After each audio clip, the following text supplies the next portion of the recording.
Imagine you're about to build your dream home. You wouldn't start laying bricks without first understanding which materials can support the weight of the structure. A weak foundation could cause the entire building to fail, no matter how beautiful it looks on the outside. Investing works in exactly the same way. Before choosing individual stocks or searching for the next market winner, every investor needs to understand the building blocks that make up a successful investment portfolio. These building blocks are known as asset classes, and understanding them is one of the most important steps toward achieving long-term financial success. Many people believe that investing is all about picking winning stocks or predicting where the market will move next. In reality, decades of investment research have shown that one decision has a far greater impact on long-term results than almost any other: asset allocation. Asset allocation simply means deciding how much of your money should be invested in different types of assets. Instead of putting everything into one investment, you spread your money across assets that serve different purposes and respond differently to changing economic conditions. The three primary asset classes are stocks, bonds, and real estate. Together, they form the foundation of countless successful investment portfolios because each has one thing in common: they are productive assets capable of generating income over time. Let's begin with stocks. When you purchase a stock, you're not simply buying a ticker symbol on a screen. You're buying a small ownership stake in a real business. Every publicly traded company raises money by selling shares to investors. In return, shareholders become part owners of that company and participate in its future success. As the business grows, earns profits, and expands its operations, those profits can be reinvested into the company or distributed to shareholders through dividends. If the company continues creating value, its share price often reflects that success over the long run. Think about a globally recognized company like Coca-Cola. Every day, millions of people purchase its products around the world. Those sales generate revenue. Revenue becomes profits. Those profits ultimately belong to the owners of the business, the shareholders. This illustrates an important principle. Successful stock investing isn't simply betting that prices will rise tomorrow. It's investing in businesses that create real economic value year after year. Now let's move to another major asset class: real estate. Unlike stocks, real estate represents ownership of physical property. This could include apartment buildings, office towers, warehouses, shopping centers, or residential homes. These properties can generate rental income while also increasing in value over time. Real estate has long been considered an effective hedge against inflation because rents and property values often rise alongside the overall cost of living. However, owning physical property comes with responsibilities. There are maintenance costs, tenant management, repairs, taxes, insurance, and the challenge of buying or selling property quickly. That's where real estate investment trusts, commonly known as REITs, become valuable. A REIT is a company that owns or manages income-producing real estate. Instead of purchasing an entire apartment complex yourself, you can buy shares in a REIT, allowing you to own a small piece of a diversified real estate portfolio. Because REITs are required to distribute most of their taxable income to shareholders, they often provide attractive dividend income while offering the convenience and liquidity of publicly traded stocks. In many ways, REITs combine the income-generating power of real estate with the accessibility of the stock market. Stocks and real estate/REITs are collectively referred to as equities. The third major asset class is bonds. Unlike stocks, bonds do not represent ownership. Instead, they represent loans. When governments or corporations need capital, they issue bonds. Investors who purchase those bonds are effectively lending money to the issuer. In return, bondholders receive regular interest payments, known as coupon payments, and when the bond reaches maturity, the original investment is returned. Because these payments are generally fixed in advance, bonds are commonly referred to as fixed income investments. While bonds usually offer lower long-term returns than stocks, they play a vital role by reducing portfolio volatility and providing greater stability during periods of market uncertainty. But what makes stocks, bonds, and real estate fundamentally different from many other investments? The answer is intrinsic value. Intrinsic value refers to the true economic worth of an investment based on the cash it is expected to generate throughout its lifetime. For a stock, those cash flows come from business earnings and dividends. For real estate, they come from rental income. For bonds, they come from scheduled interest payments. In every case, the investment produces income on its own. This is why these assets are often called productive assets.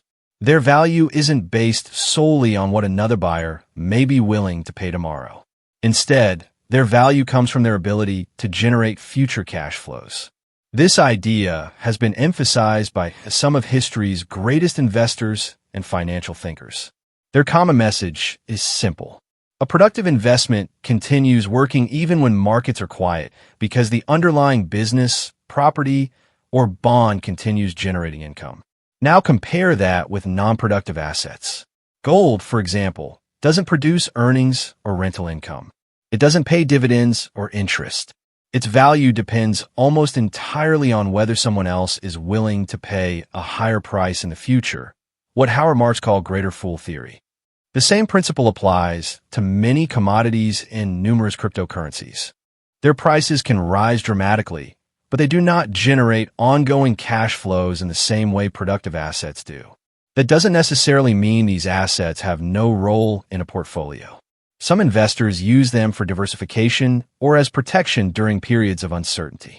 However, they generally should not form the core of a long-term wealth-building strategy. Understanding intrinsic value also changes how investors think about market prices. The market constantly moves up and down. Sometimes prices become overly optimistic. Other times, fear drives prices well below what businesses are actually worth. Successful investing involves estimating what an asset is truly worth and purchasing it when the market offers an attractive price. This concept is often called investing with a margin of safety. Rather than chasing excitement or following market trends, disciplined investors focus on fundamentals such as earnings, cash flow, competitive advantages, and long-term business performance. Of course, investing in equities involves uncertainty. Unlike bonds with predetermined interest payments, future company profits cannot be guaranteed. Economic recessions, changing interest rates, technological disruption, and geopolitical events all influence corporate performance. History reminds us that markets sometimes become disconnected from underlying value. Periods of excessive speculation have repeatedly been followed by painful corrections. Yet history also shows that disciplined investors who focus on quality assets and maintain a long-term perspective have often been rewarded when markets eventually recover. This brings us back to asset allocation. No single investment performs well under every economic condition. That's why diversification remains one of the most effective risk management strategies available. A younger investor with decades before retirement may choose to allocate a larger percentage of their portfolio to stocks and REITs, seeking long-term growth through compounding. Someone approaching retirement may prefer a larger allocation to bonds in order to generate reliable income and reduce portfolio volatility. There is no universal formula. The appropriate allocation depends on individual goals, financial circumstances, investment horizon, and personal tolerance for risk. Regardless of the exact percentages, diversification allows different asset classes to support one another throughout changing market environments. Practical implementation doesn't need to be complicated. Broad market index funds and exchange-traded funds provide diversified exposure to hundreds or even thousands of investments with relatively low costs. Instead of constantly buying and selling individual securities, investors can focus on building a balanced portfolio and periodically rebalancing it to maintain their desired allocation. This disciplined process naturally encourages buying assets after they have fallen in value and trimming positions that have grown beyond their target weight. Over time, that simple habit can improve consistency while reducing emotional decision-making. Ultimately, successful investing isn't about predicting tomorrow's headlines. It's about owning productive assets that create real economic value over many years. Stocks represent businesses that innovate and generate profits.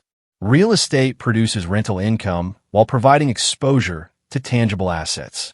Bonds deliver predictable interest payments and stability.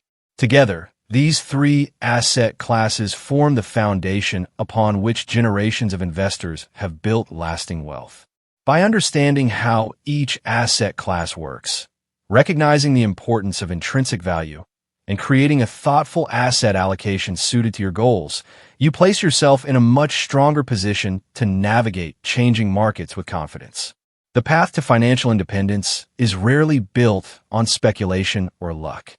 It's built on patience, discipline, continuous learning, and investing in assets that work for you every single day.